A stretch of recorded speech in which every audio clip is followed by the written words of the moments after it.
আসসালামু আলাইকুম guys, welcome back to my YouTube channel মনৰ কথা। তো মই এজনী স্বাস্থ্যকৰ্মী। মই ভাবোঁ প্ৰতিদিনে একে ৰুটিন, একে ব্যস্ততা, কিন্তু সুখ বিচাৰিলে এই সাধাৰণ দিনবোৰতেই পোৱা যায়। সকলো দিন একে নাথাকে, কিন্তু প্ৰতিটো দিনৰ মাজত কিবা এটা ভাল নিশ্চয় থাকে।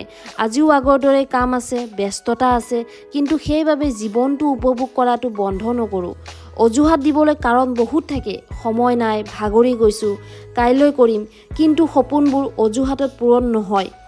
মই বিশ্বাস কৰোঁ যে আজিও নিজৰ কাম কৰি যাম, নিজৰ গতিৰে আগবাঢ়ি যাম, কাৰণ প্ৰতিটো দিনেই নতুন সুযোগ। অজুহাত নহয়, কামেই কথা কয়। তাৰপিছত মই দুপৰীয়াৰ লাঞ্চটো বনাবলৈ আহিলোঁ। এনেকৈ তো চব্জি কাটি ল'লোঁ, লগতে আজি মই স্পেচিয়েল বস্তু এটা বনাইছোঁ, সেইটো হ'ল চয়াবিনৰ কাবাব গাইজ।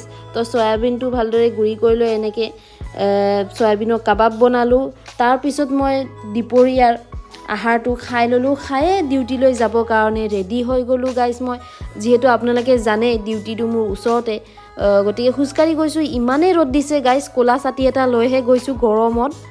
তো তাৰপিছত ডিউটিৰ পৰা এনেকৈ উভতি আহিলোঁ, প্ৰায় আন্ধাৰে হৈ গ'ল। আৰু মই কেইটামান বজাৰ আছিল, তো বজাৰ কৰি আহিলোঁ, দেৰিয়ে হৈ গ'ল আজি। তো গাইজ, এয়াই আছিল আজিৰ ব্লগ। কেনেকুৱা লাগিছে কমেণ্ট কৰিব। তো আজিৰ বাবে খুদা হাফিজ, বাই বাই।